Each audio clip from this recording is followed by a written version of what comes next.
సుమన్ టీవీలో మీ business promotions కోసం ఈ కింది నెంబర్ను సంప్రదించగలరు.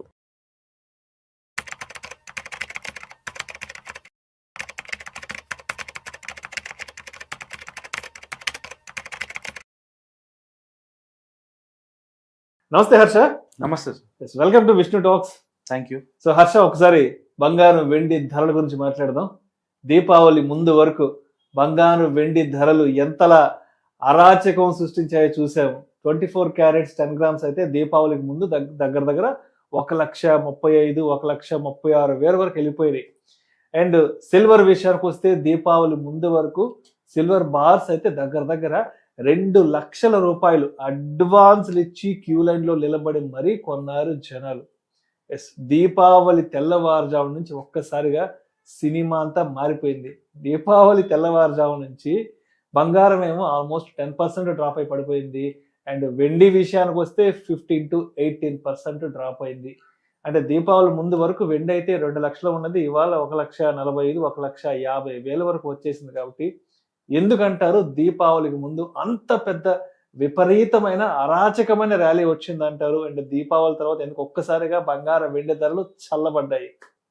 Correct sir. మీరు ఇప్పుడు చూస్తే దీపావళికి ముందు 1.5-2 months వరకు గోల్డ్ సిల్వర్ అంతా మీకు ఒక 25-30% 2 months లోనే వచ్చాయి.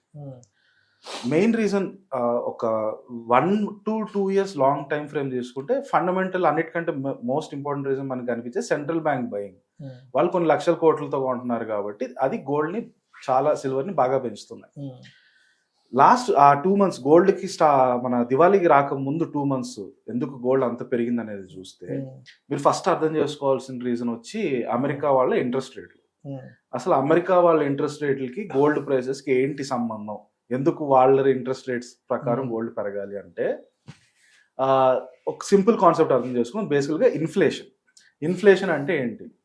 ఇన్ఫ్లేషన్ చాలా సింపుల్గా అర్థం చేసుకోవాలంటే ఈ రోజు నేను కొన్ని వస్తువులు కొనాలంటే దానికి ఖర్చు ఒక 100 రూపాయలు అయితే సంవత్సరం తర్వాత, ఈ రోజు నుంచి కరెక్ట్గా సంవత్సరం తర్వాత అదే వస్తువులు కొనాలంటే నాకు దాని ఖర్చు 105 రూపాయలు అయింది అనుకోండి. అంటే అప్పుడు నా ఇన్ఫ్లేషన్ ఒక 5% పెరిగింది. సో ఇది మీకు నచ్చినా నచ్చకపోయినా ఇన్ఫ్లేషన్ అనేది ప్రపంచంలో ఇప్పటివరకు ప్రతి సంవత్సరం వస్తూ వచ్చింది, అలాగే ఫ్యూచర్లో కూడా ఎప్పటికీ ఉంటుంది. ఎందుకంటే గ్రోత్ ఉన్నంత వరకు ఇన్ఫ్లేషన్ అనేది కంపల్సరీ. సో ప్రతి సంవత్సరం మీరు కొనాలనుకునే సేమ్ వస్తువులు ధర అట్లీస్ట్ ఒక 5 to 6% పెరుగుతూ వెళ్తుంది. ఒకటేసారి పెరగకపోవచ్చు. ఇప్పుడు ఫర్ ఎగ్జాంపుల్ ఒక ఫ్లాట్ రెంట్ ఉందనుకోండి, ఒక 2 years లో 10%, 2 years సేమ్ రెంట్ కట్టినా 2 years తర్వాత 10% పెరగచ్చు. బట్ యావరేజ్ గా చూసుకుంటే 5% 5 to 6% ఎప్పటికీ ఇన్ఫ్లేషన్ ఉంటుంది. సో అది ఆ 5% నేను ట్యాకిల్ చేయాలంటే మనకుండే ఆప్షన్స్ ఏంటి? నా దగ్గర ఈ రోజు ఉన్న 100 రూపాయలు నేను తీసుకెళ్ళి ఎక్కడైనా ఇన్వెస్ట్ చేయాలి. ఇన్వెస్ట్ చేయడానికి నాకు ఏమేమి ఉంటాయి? ఒకటి వచ్చి బ్యాంక్ అకౌంట్ లో పెడితే 3% 4% ఇస్తాడు.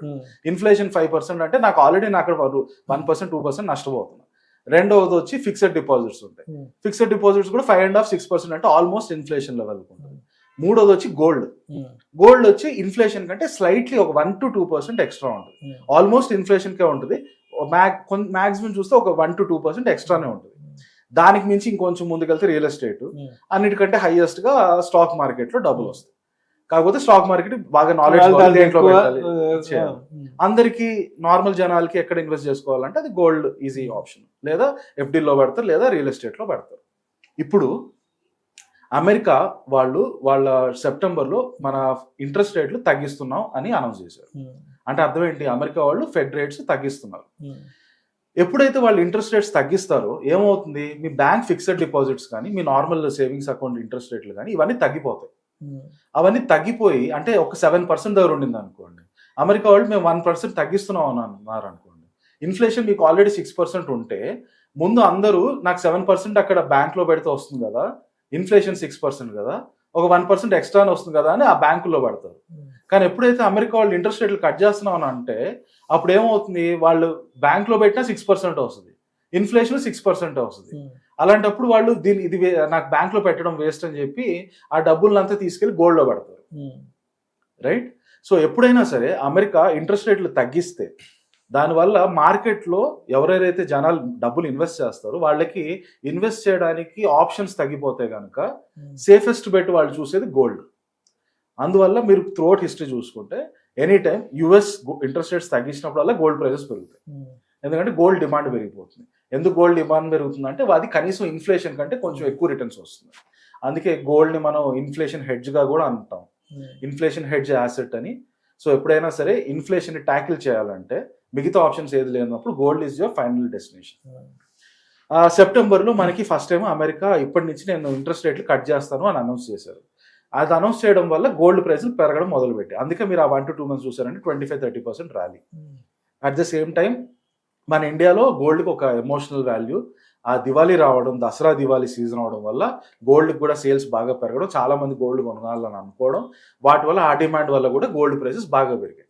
ఒక్కసారిగా దివాళీ అయిపోయిన వెంటనే ఫస్ట్ ఆఫ్ ఆల్ ఆ డిమాండ్ మొత్తం ఎవాపరేట్ అయ్యి ఓవర్ నైట్ మాయమైపోయింది. అందరు చల్లబడిపోయారు, గోల్డ్ కూడా చల్లబడిపోయింది. ఎగ్జాక్ట్లీ. దానివల్ల ఫస్ట్ గోల్డ్ కి పెద్ద హిట్ స్టార్ట్ అవుతుంది. నెక్స్ట్ డేనే మీరు చూస్తే మంచి కరెక్షన్ వచ్చేస్తుంది, 5%-6% తగ్గిపోతుంది.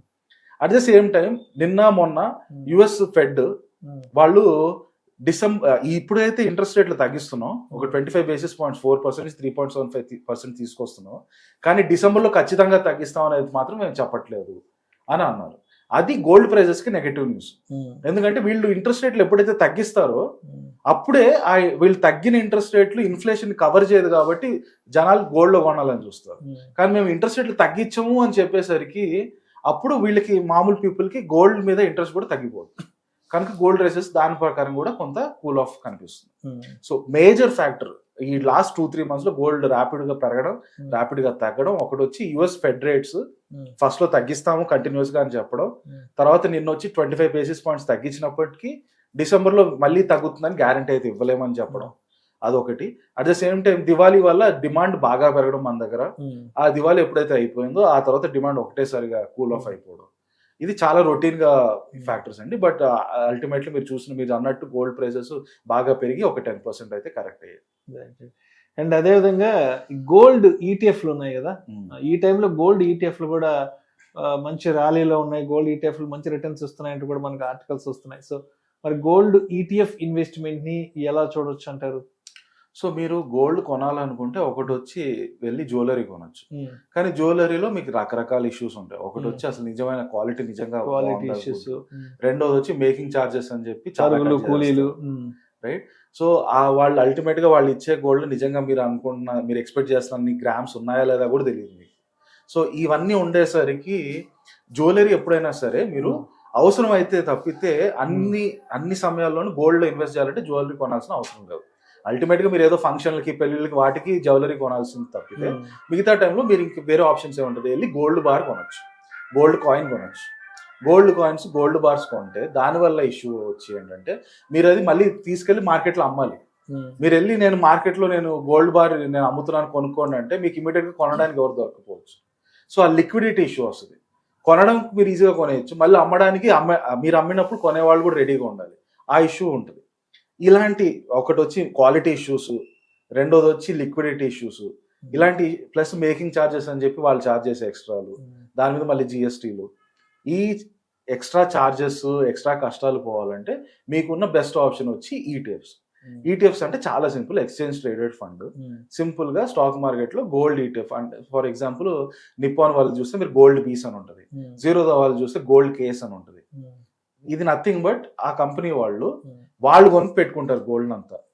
మనకి ఒకవేళ మనం ఇండివిజువల్ ఇన్వెస్టర్స్ మనం గోల్డ్ కొంటే మనకి ఇంకో పెద్ద ప్రాబ్లం వచ్చి అది మన జాగ్రత్త కాపాడుకోవాలి, ఎప్పుడు వచ్చి ఎవరు కొట్టేస్తారో తెలియదు, ఫిజికల్ భయం.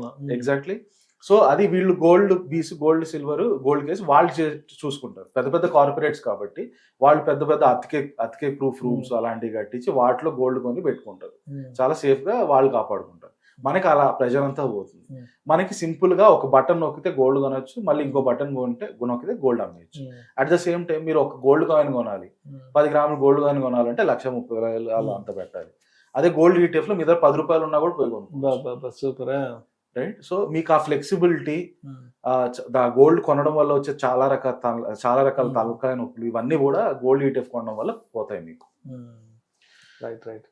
సో ఇంకా మొత్తానికి ఇంకా ఇయర్ ఎండింగ్ కూడా ఇంకా 2 నెలలు ఉంది కాబట్టి ఇంకా గోల్డ్ ప్రైసెస్ తగ్గడం కానీ పెరగడం కానీ ఇంకా ఎంతవరకు ఎక్స్పెక్ట్ చేయొచ్చు అండి?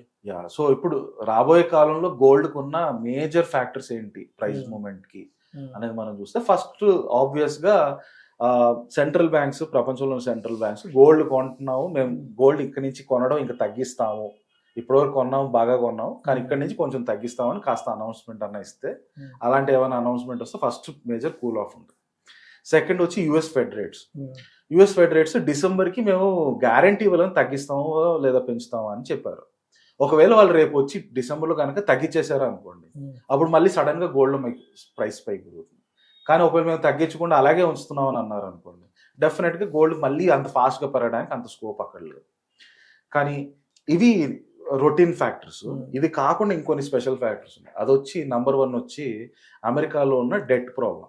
ఈరోజు అమెరికా $37 to $38 trillion అప్పు మీద కూర్చొని ఉంది. అంత పెద్ద అప్పు మీద కూర్చున్నప్పుడు మీరు దాన్ని రెగ్యులర్గా వడ్డీలు కూడా కట్టాలి. ఇప్పుడు ఏమవుతుంది, మీరు అంత పెద్ద అప్పుకి వడ్డీలు కడుతూ ఉంటే మీ గవర్నమెంట్కి వచ్చే ఆదాయంలో మ్యాక్సిమం డబ్బులు వడ్డీ కట్టడానికి వెళ్ళిపోతుంది. దానివల్ల మీకు మిగతా సోషల్ సెక్టర్, హెల్త్ కేర్ వీటన్నిటి మీద ఖర్చు పెట్టడానికి ఉండదు. ఇది కనుక ఒక లెవెల్కి వచ్చాక సంక్షోభంగా తయారవుతుంది. ఫర్ ఎగ్జాంపుల్ మన ఇండియాలో ఉన్నాం, మనం పిఎం కిసాన్ అని స్కీమ్ ఇస్తున్నాం. ఫార్మర్స్ అందరికీ ప్రతి 3 నెలలకి, 2 నెలలకి, 6 నెలలకి ఒకసారి డబ్బులు పంచుతున్నాం. సడన్ గా ఆపేస్తున్నాం ఎందుకంటే మాకు అప్పులు కట్టుకోవాలి, మీకు పంచడానికి డబ్బులు లేదన్నారు అనుకోండి, ఫార్మర్స్ అంతా సంక్షోభంలోకి వచ్చేస్తారు. ఫార్మింగ్ సిస్టమ్ మొత్తం ప్రాబ్లంలోకి వచ్చేస్తుంది. అలా అమెరికాలో కూడా వాళ్ళ ఎకానమీ ఒక ప్రాబ్లంలోకి వచ్చేస్తుంది. ఎప్పుడైతే వాళ్ళ వడ్డీలు పెరుగుతూ వెళ్తారో, అప్పు పెరిగితే దానికి ఈక్వలెంట్ గా వడ్డీ కూడా పెరుగుతుంది. వడ్డీలు ఇలా పెరుగుతూ వెళ్ళాయంటే వాళ్ళకి మిగతా వాటి మీద ఖర్చు పెట్టడానికి డబ్బులు తగ్గిపోతాయి. అలా ఖర్చు పెట్టడానికి డబ్బులు తగ్గిపోయినప్పుడు మొత్తం ఎకానమీ, సొసైటీ సంక్షోభంలోకి వచ్చేస్తుంది. అలాంటి టైంలో ఇంక మీకు మిగిలిన లాస్ట్ ఆప్షన్ ఏంటి, ఫెడ్ దగ్గరికి వెళ్ళి, అంటే మన రిజర్వ్ బ్యాంక్ లాంటి దగ్గరికి వెళ్ళి డబ్బులు ప్రింట్ చేయడం. ఎప్పుడైతే మీరు డబ్బులు ప్రింట్ చేస్తారో, ఆ ప్రింట్ చేయడం అనేది దానికి న్యాచురల్ ఎఫెక్ట్ ఇన్ఫ్లేషన్ పెరుగుతుంది. ఎందుకంటే సిస్టంలో డబ్బులు ఎక్కువ పెరిగిపోయేసరికి ఉండే గూడ్స్ లిమిటెడ్, అందరూ దానికి కావాలంటారు కాబట్టి వాటి రేట్లు పెరుగుతాయి. రేట్లు పెరిగితే ఇన్ఫ్లేషన్ పెరుగుతుంది. సో యుఎస్ కనుక డెట్ ప్రాబ్లం ఏమైనా వస్తే, దానివల్ల వాళ్ళు మనీ ప్రింట్ చేస్తే దానివల్ల ఇన్ఫ్లేషన్ వస్తుంది. ఇన్ఫ్లేషన్ కనుక వచ్చిందంటే అందరూ మళ్ళీ అన్ని వదిలేసి గోల్డ్ మీదకి వచ్చేస్తారు. ఎందుకంటే gold safest for inflation tackling. ఎప్పుడైనా ఇన్ఫ్లేషన్ పెరిగితే మీరు చూస్తే అందరూ గోల్డ్ కొనుక్కోవడం బెటర్ అనుకుంటారు. కనీసం అది ఈరోజు 100 రూపీస్ని సంవత్సరం తర్వాత 105 అయితే ఇన్ఫ్లేషన్ వల్ల, అది గోల్డ్ అప్పుడు మీరు అమ్మితే కనీసం 105 వస్తుంది. అక్కడి నుంచి ఇన్ఫ్లేషన్ ఇంకో 10% పెరిగి 115 అయింది అనుకోండి, గోల్డ్ అమ్మితే కనీసం 115 దగ్గరకు వస్తుంది అన్న హోప్తో. అండ్ జనరల్లీ ఆల్సో గోల్డ్ ఎప్పుడు కూడా ఇన్ఫ్లేషన్ మినిమం బీట్ చేస్తుంది అన్న హోప్తో అందరు గోల్డ్ మీదకి వస్తారు. సో ఆ రకంగా ఒకవేళ యుఎస్లో ఏమైనా సంక్షోభం వస్తే అప్పుడు డెఫినెట్గా గోల్డ్ ప్రైస్ పెరగడానికి. బట్ అదర్వైజ్ మీరు ఇందాక మాట్లాడుకున్నట్టు, ఒకటి వచ్చి సెంట్రల్ బ్యాంక్స్ కూల్ ఆఫ్ చేయాలి, లేదా యుఎస్ ఫెడ్ రేట్లు కట్ చేస్తామని అనౌన్స్ చేయాలి మళ్ళీ గోల్డ్ పెరగడానికి, లేదా యుఎస్లో ఏమైనా సంక్షోభం. ఒకటి వచ్చి మన అమెరికన్ డెట్ వల్ల, రెండోది వచ్చి at the same time AI bubble వల్ల మళ్ళీ స్టాక్ మార్కెట్ ఏమైనా క్రాష్ అయితే అప్పుడు అక్కడి నుంచి డబ్బులు మళ్ళీ గోల్డ్లోకి వస్తే అప్పుడు మళ్ళీ గోల్డ్ పెరగడానికి స్కోప్ ఉంటుంది. సో అది కూడా ఒక స్కోప్ ఉంటుంది. అట్ ద సేమ్ టైం ఈ టారిఫ్లు, ట్రేడ్ డీల్ ఒక కొలిక్కి వచ్చేస్తే అప్పుడు కొంచెం కూల్ ఆఫ్ అవుతుంది. అలా అది most likely 1 to 2 months India US trade deal, at the same time China US trade deal వచ్చే స్కోప్ కనిపిస్తుంది కనుక వాటి వల్ల పెద్ద ఇంపాక్ట్ ఉండకపోవచ్చు. Thank you so much Harsha. Thank you sir.